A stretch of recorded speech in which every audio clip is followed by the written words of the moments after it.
Welcome back to the program. You're watching Morning Thailand with Tulip and Golf. Oh no, Fine, Tulip and sorry. Five. Kun Golf is away for this whole week. She's Yes. trained on a business trip abroad. Yes, so you are with Kun Fai and I. Yes, of course. Now moving on to some more legal cases here and familiar faces. Kun Suthep Suban. Yes, later on we will often hear the name Suthep Suban when it's involved the protest as the protest leader itself, because right now PDRC, he's right? right now he is the Secretary General for the PDRC, the People Democratic for Reform Council. And but there is another thing going on right now. Yesterday, the spokesperson of the Office of Attorney General, Nantasak Poonsuk, has said that the murder case against Suthep Suban, this is a result of the crackdown of the racial protests in April and May in 2010 that resulted in 99 people killed.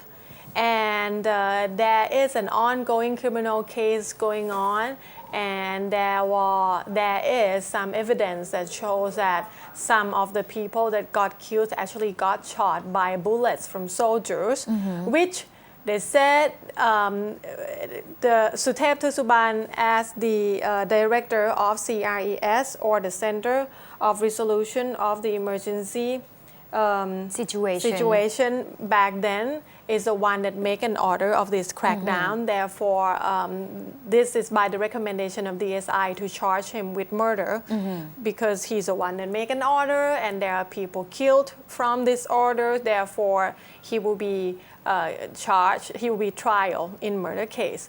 But all in all, his attorney has sent in the paperwork petition to postpone Kun Suthep to... Because he did not attend the court hearing last week. Only Kun Apisit turned up. Yes, and it's supposed to be today. Supposed to be sometime within this week. So yesterday, finally, his attorney filed a petition to ask for a postponement. And the Office of Attorney General see that it can be done. It can be postponed for another 30 days. And they believe that in next 30 days, the political situation in Thailand probably will be calmer. And so the next day that Mr. Suthep has to report to the court is the January 8th. But we're not sure by the time he would be free enough to attend the court hearing, because I'm not sure how many times you can ask for the postponement for a report to the court, but they said it have to be within the 30 days. And but I don't think he cares. He already got an arrest warrant against him. So another one would it's just different cases. Oh well, but this one he already report himself once, and this is for this is an ongoing court hearing, and there is several cases alongside with this.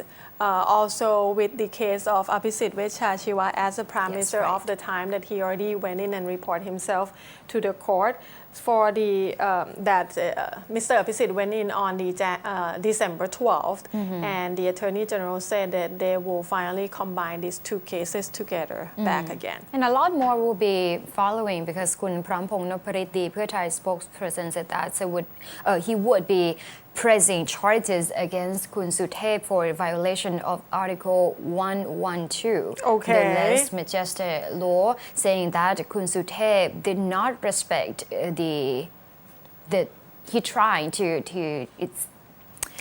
objection of the election. Right, because it has been announced in Royal Gazette that they will have the election on February 2nd, and when Kun Suthep announced that they would not accept this election. Like he did not accept the power of the monarchy. That is another way to use the least majesty law. Interesting.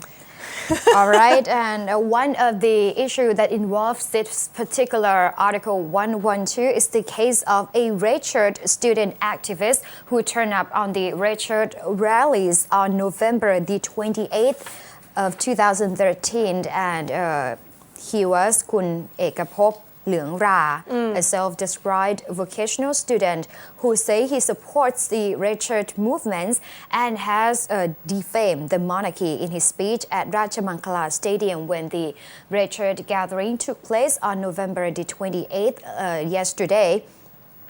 Kun Uthai Yodmani, the leader of the Student and People Network for Political Reform of Thailand, another anti-government protesting group, said that it talked about this particular issue. He has urged the government to prosecute this suspect, the activist. Kun Uthai did not specifically identify the parts of Kun Ekapop's speech, which he considered as a less majestic offense. He, however, called on Kun Charupong Rungsuwan, the chairman of the Pheu Thai party, and Kun Jaturon Chai Sang, acting minister of education, to take legal responsibility for Ekapop's remarks. Kun Charupong was now the acting interior minister, while Kun Charupong, another one, Kun Jaturon, was the acting education minister, and two of them were seen on the red shirt stage during that period. I think they were giving out a speech or High Park on the same day on the main stage, right? And this guy was having some kind of speech outside. It seems that the two were at the scene and they let them talking about the defaming the monarchy. So Kun Uthai said the two politicians must be held accountable since they allowed Ekapop to deliver his speech on the rally stage in this stadium. Kun Uthai said that Pheu Thai party has always claimed to be loyal to the institution of the monarchy. Therefore, to allow the individual with such behavior to give speech that greatly insults the monarchy is something the two cannot deny responsibility. The Student and People Network will give the government 7 days to locate Ekapop and have the police arrest him. Kun Uthai said that if Kun Charupong and Jaturon failed to do so, he warned that they must resign from their caretaking positions.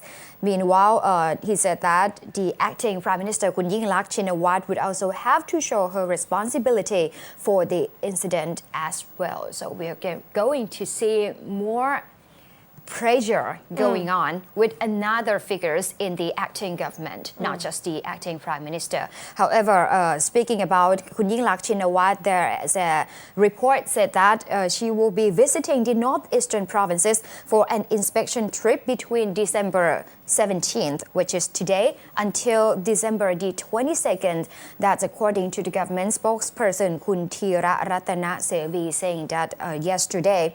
Kun Thira said that a cabinet meeting will be held today at the Army Club on Vipawadi Rangsit Road. And after the meeting, the acting Prime Minister will leave for a visit to the provinces of Buriram, Surin,ศรีสะเกษ Yasothon, 101 Mahasarakham, Kalasin, Udon Thani, Nong Khai, and Bungkan until December the 22nd. The spokesperson said the visit for an inspection of government work in the areas not to escape anti-government protesters or the election campaigning ahead of the February 2nd general election. That was the update from the anti-government protesters and also from the acting cabinet themselves. We're going to see what ways the protesters are taking afterwards, because some of the groups said that they would be inviting the ambassador to attend the backstage of the rally, right? To observe the protest on, I think, tomorrow, December 18th. They said they will invite the diplomats at about 7 p.m. just to show them around. That will be interesting. I guess that also to fight some of the news that said that a fraction of PDRC would visit the U.S. Embassy. It happened on the week. The news came out on the weekend, but it didn't happen. Anyway, we're going to take a short break, and when we'll come back, we'll have news about where to go this weekend, not just in Bangkok, but also somewhere else outside Bangkok, not too far away. Yes, stay with us.